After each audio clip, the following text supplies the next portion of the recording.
Mateo capítulo 5, versículo 16. Palabra de nuestro Señor Jesús dirigida a quién, hermano?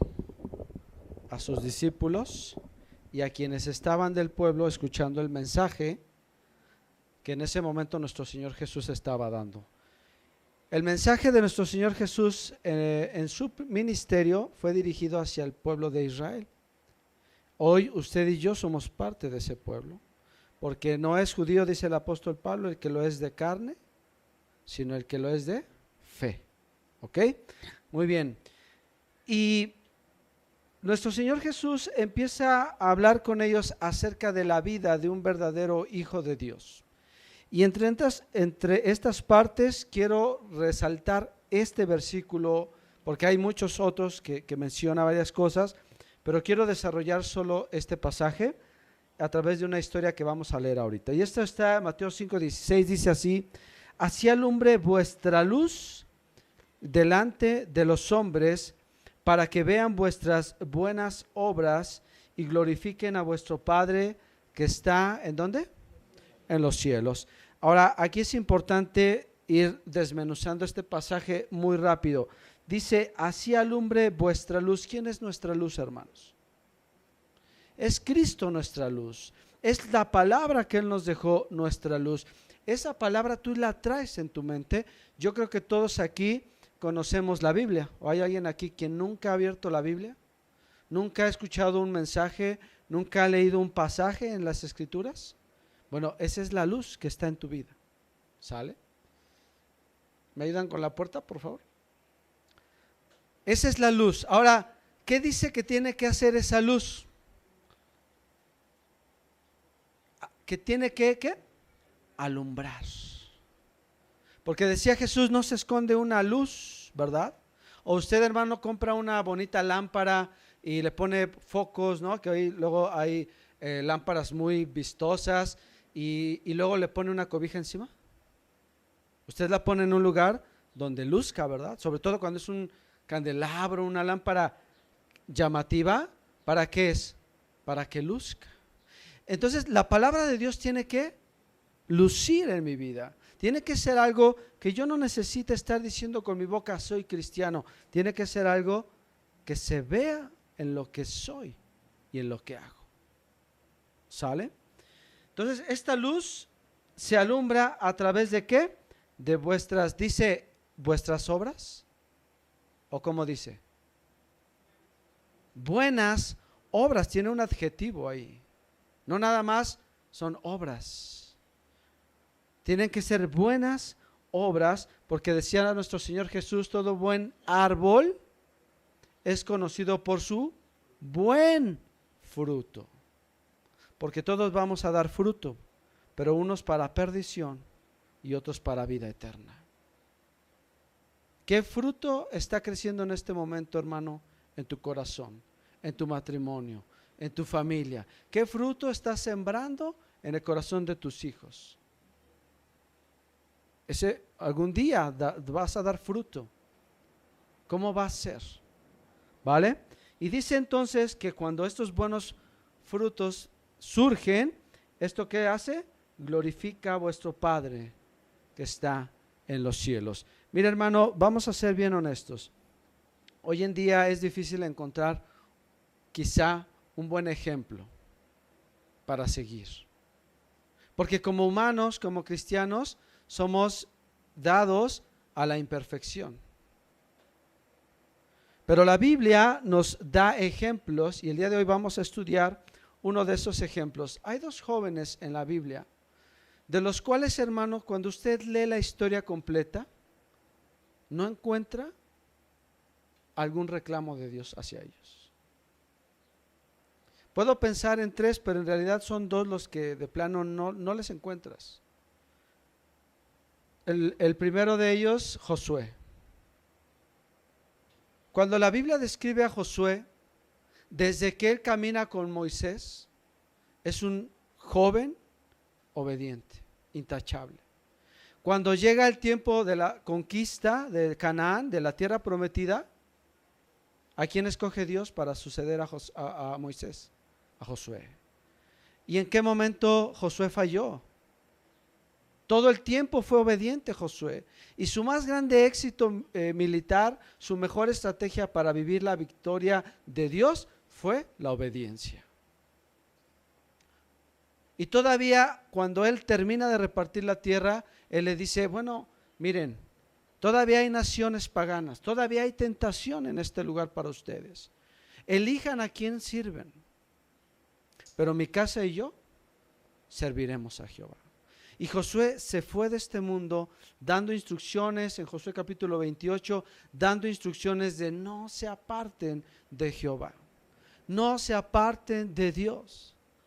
Todos los años que vivió Josué, él entendió algo que hoy tú y yo debemos entender, que si nos separamos de Dios, no somos nada y no lograremos nada. Probablemente tendrás éxitos en algunas cosas, pero éxitos bajo los ojos de este mundo. Pero el logro más grande te fue dado por Jesucristo en la cruz del Calvario. Pero es necesario que los que permanecen, estos, dice Mateo 24, serán salvos. Solo los que permanecen serán salvos. El segundo joven es Daniel. Qué grandes ejemplos, ¿verdad? Y estos dos varones, ¿desde qué edad sirvieron a Dios? Desde muy jóvenes. La Biblia empieza a hacer mención de ellos a la edad, por ejemplo, de Daniel, a la edad aproximadamente de 17 años. Cuando es llevado en el cautiverio de Babilonia en manos del rey Nabucodonosor. Yo creo que todos conocemos la historia, ¿verdad? Vamos a leer una porción de Daniel y vamos a aprender a través de él la vida de un cristiano. El fruto de un cristiano. ¿Cómo debe ser mi vida? ¿Cómo debe reflejar mi vida e impactar mi entorno? Porque es fácil decir, yo voy a la iglesia. Y a la iglesia que yo voy, predica tal pastor, predica tal profeta, lo que tú me quieras decir. Pero Dios cuando venga no te va a decir a qué iglesia fuiste, de qué pastor, de qué denominación, sino lo que va a mirar en ti es que tanto tu vida reflejó la luz de Cristo. Esto es lo que me debe preocupar. Por eso Jesús le decía a la mujer samaritana, Dios está buscando adoradores que adoren en espíritu y en verdad. Ya no es ni en el monte, no es en Jerusalén, no es a la iglesia que vas, no es la doctrina que sigues, entre paréntesis, sino es que tanto Cristo reina en tu vida. Muy bien, vámonos a Daniel 6. Vamos a dividir, hermanos, esta enseñanza en dos prédicas. La primera la vamos a hacer el día de hoy. El cristiano como la luz de este mundo. El cristiano como la luz de este mundo. Entonces, Jesús habla de que en nosotros hay una luz, pero también nos habla de que en nosotros hay una responsabilidad. Y esta responsabilidad es que esta luz, ¿qué? Alumbre a este mundo. En tu familia, en tu trabajo, en tu calle, en tu colonia y probablemente a veces aún dentro de mi mismo hogar hay personas que necesitan esta luz. Y imagínate que tú traes esta luz y la escondes. ¿Qué le va a pasar a esa gente que necesita esa luz? Se puede perder por la eternidad. Muy bien. Daniel 6 nos va a enseñar la vida de un joven. Bueno, en este momento ya no es tan joven, ya es un varón, ya es adulto. Pero ¿cómo era su luz? ¿Cómo vivía él su relación con Dios y cómo impactó su entorno? Dice Daniel 6, versículo 1. Pareció bien a Darío constituir sobre el reino 120 sátrapas que gobernasen en todo el reino, y sobre ellos 3 gobernadores, de los cuales Daniel era uno, a quienes estos sátrapas diesen cuentas para que el rey no fuese perjudicado. Mira, hermano, algo que siempre caracterizó a Daniel fue que los reyes con los que estuvo siempre lo tenían en alta estima. Desde que él llegó a Babilonia desde que era un joven, cuando él se niega a comer la comida del rey, ¿se recuerda? Desde ahí siempre sobresalió. Y en esta ocasión no es la excepción. Este es el cuarto rey después de Nabucodonosor con el que Daniel va a estar y sobre el cual va a estar con autoridad. Y dice aquí que puso 120 sátrapas que eran gobernadores, vamos a entenderlo así, eran gobernadores de las diferentes provincias. ¿Cuál es el reino que está en este momento? Los medos persas. Daniel llegó en el tiempo de los babilonios. Cuando Babilonia cae, vienen los medos persas y son cambiados los reyes, son cambiados estos, pero Daniel sigue siendo algo que sobresale. Muy bien. Sobre estos 120 gobernadores, Daniel puso 3 gobernadores principales. Estos 120 gobernadores le iban a dar cuenta a 3 principales que iban a estar debajo del rey. ¿Sale? Entonces, hermanos, desde que Daniel tenía 17 años hasta sus aproximadamente 90 años que él vivió, siempre estuvo con los reyes en sus palacios. Siempre fue parte de los reyes. Daniel no vivió en cualquier lugar. Siempre estaba sentado junto a los reyes. Pero podríamos pensar, bueno, ¿cuántas cosas no habrá visto Daniel? ¿Qué hacían estos reyes? ¿Qué hacían los príncipes de esos reinos? Porque eran reinos paganos. Y sabe que Daniel siempre permaneció obediente a Dios. Y su pasión por Dios siempre fue algo que lo hizo sobresalir.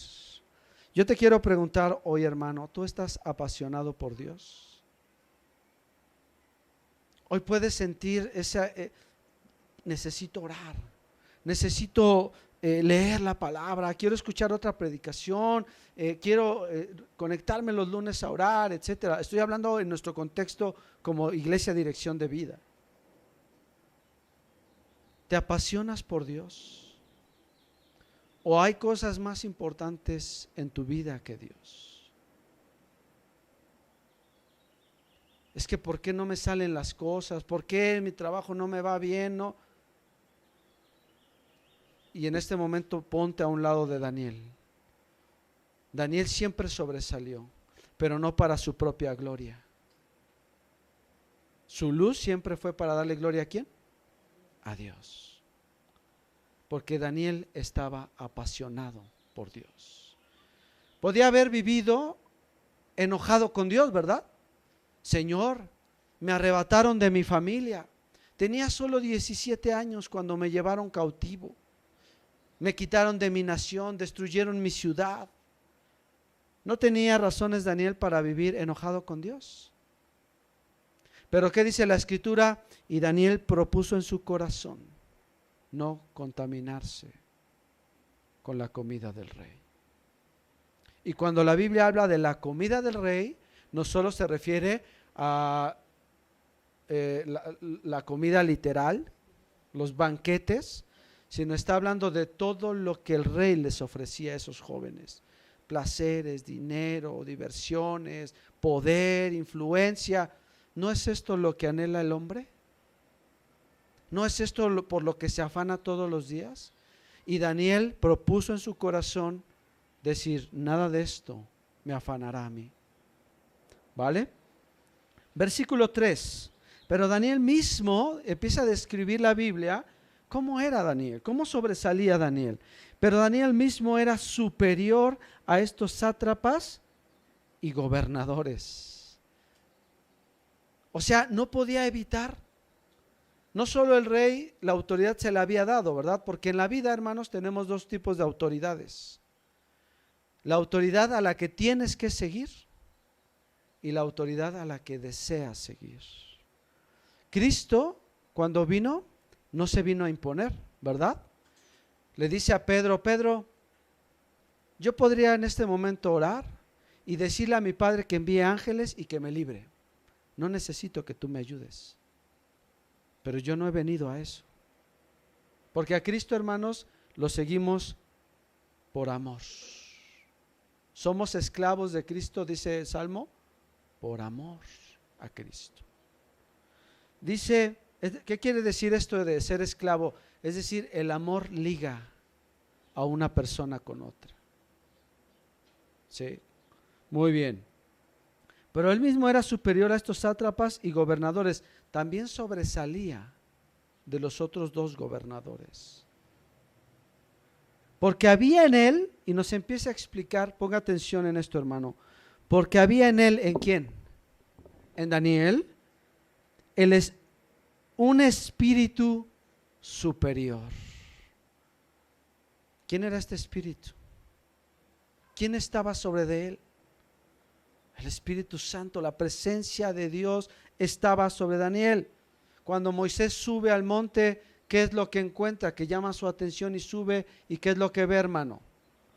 Una zarza, ¿verdad? ¿Cuántas zarzas había en el monte? No sabemos, muchísimas, pero ¿cuál sobresalía? La que tenía la presencia de Dios. Esa fue la que llamó su atención y sube. Así era la vida de Daniel. La presencia de Dios lo hacía sobresalir. Y el rey pensó en ponerlo sobre todo el reino. O sea, el rey por sí ya lo había puesto así en un lugar altísimo y todavía estaba, híjole, y si lo pongo pues, como para yo descansar, que él mejor esté sobre todo. Él iba a seguir siendo el rey, pero Daniel se iba a encargar como si fuera el rey. Entonces, versículo 4, los gobernadores y sátrapas buscaban ocasión para acusar a Daniel en lo relacionado al reino. ¿Qué despertó esto en los demás? Envidia. Envidia. Mas no podían hallar ocasión alguna o falta, porque él era fiel y ningún vicio ni falta fue hallado en él. Hermano, Satanás siempre te va a atacar por la puerta que tú tengas abierta. Ese pecadito que todavía tienes por ahí guardado, ese pecadito que no le has confiado a Dios, ese rencorcito que todavía tienes contra alguien, ese enojo que todavía está en ti por algo que te pasó antes. Esas cosas la Biblia las llama las pequeñas zorras. ¿Qué hacen las pequeñas zorras? Echan a perder los sembradíos, las uvas, ¿verdad? ¿Por qué les llama pequeñas zorras? Porque son imperceptibles. Llegan en un momento donde nadie las ve y, prum, prum, prum, y empiezan a secar lo que has cosechado. Así en nuestra vida, hermanos, yo te preguntaría, ¿cuáles son tus pequeñas zorras? Son esas cosas que a veces dejas pasar por alto y empiezan a crecer en tu corazón. Y son muchas cosas. Entonces, vamos a ver, hermano, 4 cualidades que nos van a ayudar, que si trabajamos en ellas nos van a ayudar a que estas zorras no crezcan en nosotros, sino que nuestra luz florezca. Número 1, la Biblia hace mención de que Daniel era lleno del Espíritu Santo. ¿De qué nos habla esto, hermanos? De su relación con Dios. Es básico, hermano, en la vida cristiana, y yo te voy a decir algo, a partir de tu relación con Dios se define todo lo demás. Por eso dice Proverbios, ¿verdad? El hombre de doble ánimo, que traducido es de doble mente, es inconstante en todos sus caminos. A veces estoy con Dios y a veces no. Así vas a ser siempre. Hoy sí leo, hoy no leo la palabra de Dios. Hoy sí oro, hoy no oro. Hoy sí voy a la iglesia, hoy no voy a la iglesia. Esa inconstancia que reflejamos en varias cosas de nuestra vida. Pero Daniel tenía una relación profunda con Dios. Y esto es algo que tú tienes que trabajar. No te lo puede dar el pastor, no te lo puede dar otro hermano. Es algo que te corresponde a ti trabajar. Tu relación con Dios. Número 2, también dice que Daniel era fiel. Una persona fiel es una persona comprometida con un ideal que tiene en su vida. Nunca le va a fallar. Nunca les va a fallar. ¿Y a qué le somos fiel, hermano? A lo que más amamos. Por eso Jesús dijo, donde esté su tesoro, ¿qué vamos a poner ahí? El corazón. Cuando tu corazón está en Cristo, a ti no te va a importar nada. Vas a hacer todo lo posible por estar con Dios, por buscar a Dios, por hablar con Dios. Nos habla, hermanos, de su rectitud moral y espiritual con la que Daniel vivía. Número 3, también dice aquí algo interesante, ¿verdad? Dice que no hallaron en él vicios. Y probablemente piensas en vicio y te viene a lo mejor el alcohol o las drogas. Bueno, es parte de, pero hay muchos tipos de vicios en nuestra vida. Y un vicio, hermano, es una forma de comportamiento que es reflejo de nuestro sistema de pensamiento. ¿Cuál es tu vicio? Piensa en esto. ¿A qué le das más tiempo? Porque te causa más placer o más satisfacción.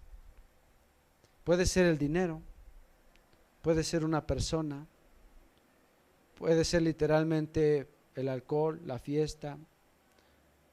Todo esto, hermano, atenta contra la vida espiritual del cristiano. Imagínate si Daniel hubiese agarrado un solo vicio de todo lo que llegó a ver en aquellos palacios con aquellos reyes. En este momento hubiese sido suficiente para poder acusarle y quitarle la autoridad que el rey le había dado. Pero ¿qué hallaron estos hombres, hermano? ¿Y si hoy alguien nos señalara? ¿Y si ahorita Dios llegara a nuestro corazón y expusiera lo que hay en él? ¿Cuántos de aquí seríamos avergonzados? Bueno, no tiene que pasar eso, hermano, pero sí tienes que ocuparte de eso, porque un día Dios, Cristo va a venir y todo eso será expuesto. ¿Para qué esperar, verdad? Ser avergonzados. Mejor de una vez. Señor, aquí es, mira, esto no lo he podido hacer, esto no lo he podido perdonar, esto no lo he podido dejar atrás, esto me ha causado esta ansiedad, etcétera. ¿Vale? Y por último, hermanos, también nos nombra que Daniel, y como haciendo un resumen, ¿no? Así como, pues mira, podemos hacer una lista de todo lo que Daniel no hacía y no le encontraron, pero menciona, dice, ningún vicio ni falta. Es decir, no hacía nada malo, nada. Ahora sí que, como dicen por ahí, no se robaba ni un chicle.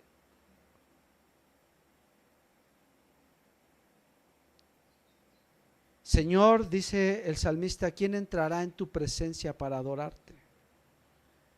El de manos limpias y el que tiene corazón puro. Hoy podríamos entrar en la presencia de Dios cumpliendo estas cualidades. Muy difícilmente. Pero para eso vino Cristo. Porque sabiendo, hermanos, que tú y yo seríamos incapaces de vivir esta vida como la que vivió Daniel, por eso envió a su Hijo Jesucristo, para que también fuésemos llenados del Espíritu Santo y poder vivir una vida en santidad. Porque sin santidad, ¿qué? Nadie puede ver a Dios. ¿Quieres ver a Dios en tu vida? empieza a vivir en santidad, hermano. Empieza a vivir como vivió Daniel. ¿Quieres vivir lo sobrenatural?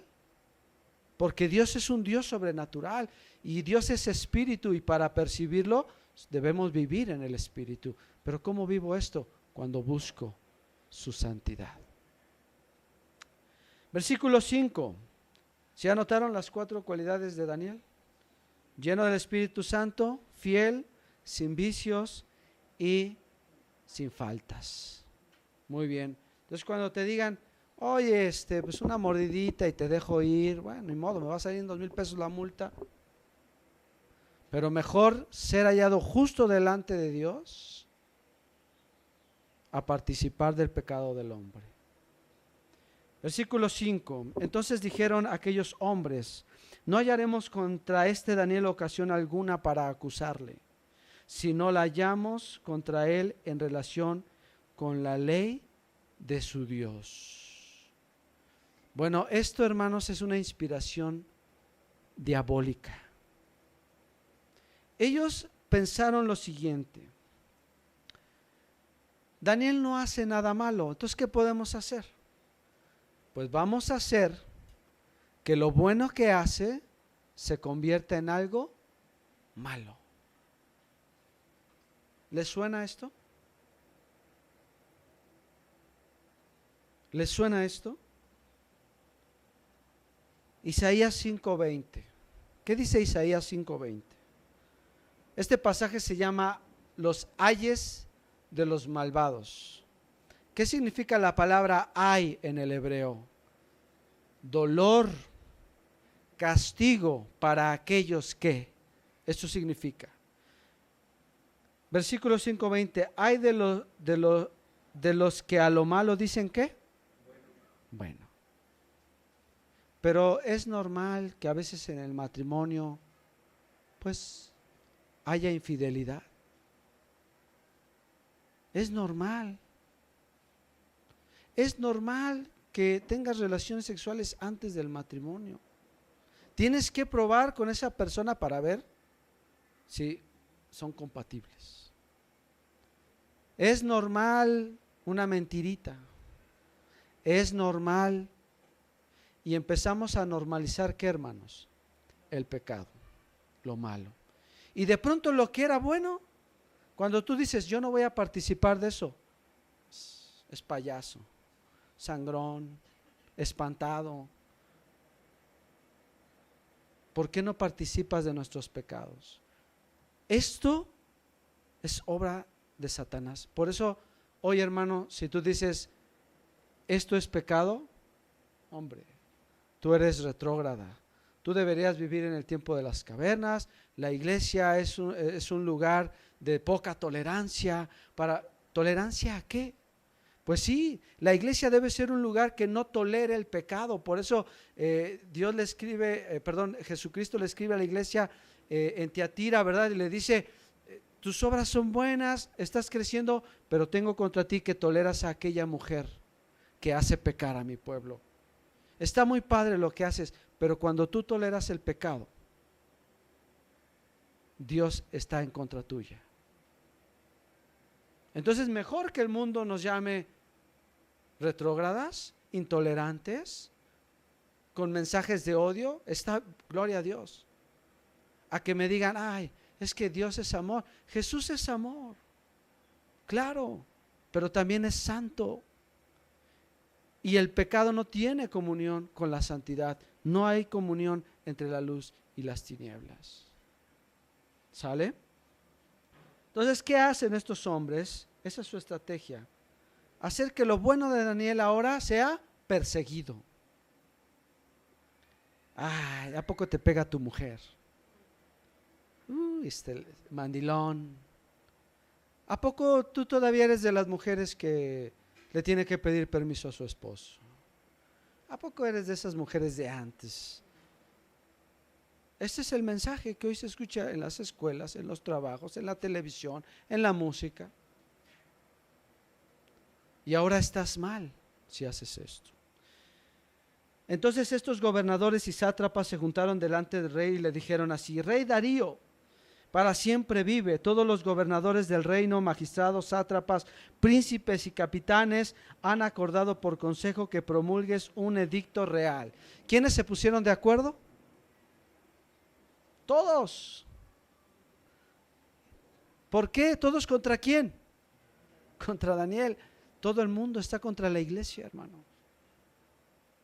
Por eso necesitas estar agarrado de Dios, porque Satanás está buscando destruir a tu familia, tu matrimonio, tu vida espiritual.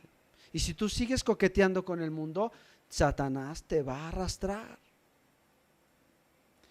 Dice aquí, hemos acordado que promulgues un edicto real y lo confirmes. ¿Cuál es este edicto? Que cualquiera que en el espacio de 30 días demande petición de cualquier dios u hombre fuera de ti, oh rey, sea echado en el foso de los leones. O sea, no importa qué religión, no importa qué creencia, si alguien le pide algo a un dios o a otro rey que no seas tú, rey Darío, que sea castigado para honrarte a ti, oh rey. Muy bien.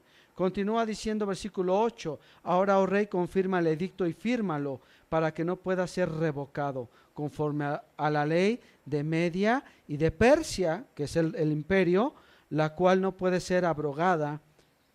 ¿Y qué hizo el rey? Pues le llegaron por el lado de la vanidad, ¿verdad? Y dijo, wow, sí es cierto, soy muy importante, soy como un dios, porque este complejo tenían mucho los reyes persas. Ellos decían ser dioses. Bueno, firmó pues el rey Darío el edicto y la prohibición. Cayó en la trampa. Así. Muy bien, hermanos. Daniel siempre fue diferente. Como el pueblo de Dios, tiene que ser diferente. Es mejor, hermanos, morir con las manos limpias a vivir muchos años con las manos sucias de pecado, por quedar bien con el mundo. Mejor que el mundo me rechace a que cuando esté en la presencia de Dios me diga, apártate de mí, no te conozco. Pero Señor, yo iba a la iglesia, pero Señor, pues sí, pero tú viviste bajo las normas del mundo y la iglesia para ti no fue más que una actividad de los domingos. Y eso si tenías tiempo. Versículo 10. Cuando Daniel supo del edicto, y con esto terminamos, hermanos. Cuando Daniel supo del edicto, que el edicto había sido firmado, entró en su casa y abiertas las ventanas de su cámara que daban hacia Jerusalén, se arrodillaba 3 veces al día y oraba y daba gracias delante de su Dios como lo solía hacer antes. Ahora vamos a entender este pasaje, porque vamos a cerrar con este pasaje. Daniel no hizo nada audaz ni temerario. O sea, él no dijo, sí, pues ahorita van a ver, ¿no? Y ahora voy a abrir las ventanas y yo soy aquí Juan Camaney, ¿no? ¿Qué hizo Daniel? Dice aquí al final del versículo, lo que solía hacer antes.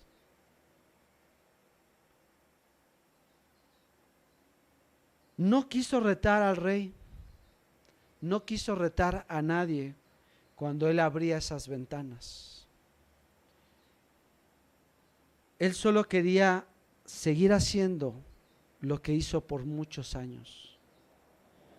Simplemente Daniel no iba a retroceder para agradar a los hombres. Hermanos, hoy en día tú y yo vivimos tentaciones. Puede ser una tentación en el matrimonio, una tentación en nuestra economía, en nuestra salud. Puede ser una tentación de cualquier tipo que se te venga a la mente. Pero tú tienes que permanecer firme en la fe. Porque cuando das un paso para atrás, Satanás va a tomar ventaja en tu vida. Daniel permaneció firme ¿Ustedes creen que Daniel no sabía del edicto? ¿Ustedes creen que Daniel, teniendo la influencia que tenía, no se enteró de lo que estaban planeando estos hombres? Pero Daniel sabía quién estaba con él. Y nos podemos ir atrás, ¿se acuerdan de los amigos de Daniel? En otra situación, con el rey Nabucodonosor. Bueno, sepa, oh rey, que aunque nos quemes en este horno, no dejaremos de servir a Dios. No nos inclinaremos ante tu estatua. Hermanos, tenemos que desarrollar ya este tipo de convicciones en nuestra vida. No voy a separarme de ti, Señor. No me ha ido bien en esto, pero la gloria es para ti, Padre. Estoy muy cansado, Señor, pero voy a estar ahí sirviéndote. Pero voy a orar, pero me voy a hincar. ¿Cuántas veces oraba Daniel en el día? ¿Crees que Daniel era un hombre ocupado? ¿Crees que tenía deberes? ¿Crees que se cansaba?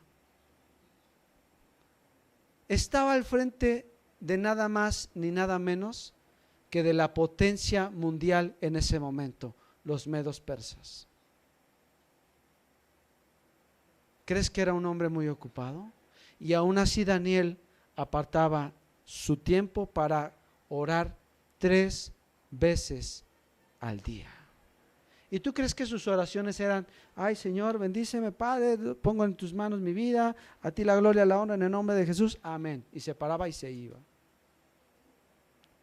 No, hermanos, eran tiempos firmes, largos con el Señor, porque Daniel entendía una cosa, que si Dios estaba con él, todo le iba a ir bien. Vamos a orar, póngase de pie y vamos a orar, por favor. Bendito Padre, te damos gracias, Señor, porque a través, Señor, de tus siervos, en este caso de Daniel, tú nos quieres recordar que sin ti no somos nada. Padre, tú nos sigues llamando, no por nuestras virtudes, nuestras cualidades, sino por tu amor profundo. Yo sé, Padre, que tú quieres una comunión más íntima con Dirección de Vida, con cada uno de los que estamos aquí y aún de los que no están aquí. Porque, Padre, tú quieres darnos más, pero para que podamos ver tu rostro, Señor, necesitamos vivir por fe. Y vivir por fe es dar pasos firmes, convicciones firmes. Yo estoy aquí, Señor, no por la alabanza, no por la prédica, no por el pastor, no por un hermano o no por una denominación. Estoy aquí porque la sangre de Cristo fue derramada por mí. Estoy aquí porque un día me rescataste, me perdonaste, me limpiaste y me has dado un nuevo nombre. Y tomamos esa decisión no un domingo, no en un servicio.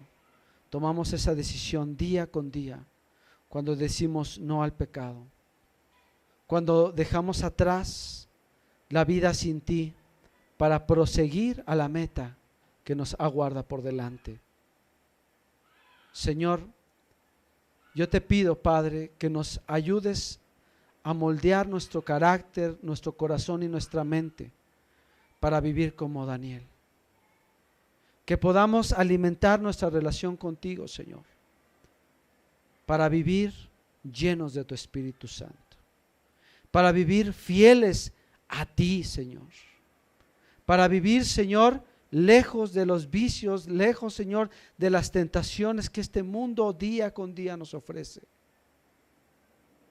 Y Padre, para alejarnos del mal y transitar por tus sendas, a través de tu verdad, siguiendo esta guía poderosa y hermosa que nos dejaste, que es la Biblia, tu palabra, Señor.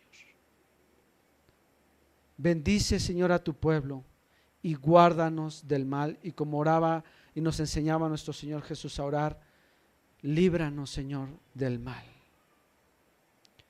Gracias, Padre, por todo esto, porque hasta hoy tú has sido fiel con nosotros, y a pesar de que hemos resbalado, a pesar de que nos hemos alejado muchas veces en nuestra vida, tú nunca, Señor, has cerrado tus brazos. Tú nunca, Señor, nos has negado tu amor. Pero dice también tu palabra que te busquemos mientras es tiempo. Y hoy es el día, este es el tiempo en el que tú vuelves a llamar a tus hijos a vivir firmes en la fe en nuestro Señor Jesucristo. Te alabamos, Señor, te glorificamos, Señor, y te rogamos que tu presencia no sea parte de nosotros, sino al contrario, que seamos esa luz que tú deseas que seamos por medio de tu Espíritu Santo. Amén y amén. Tome su lugar, hermano.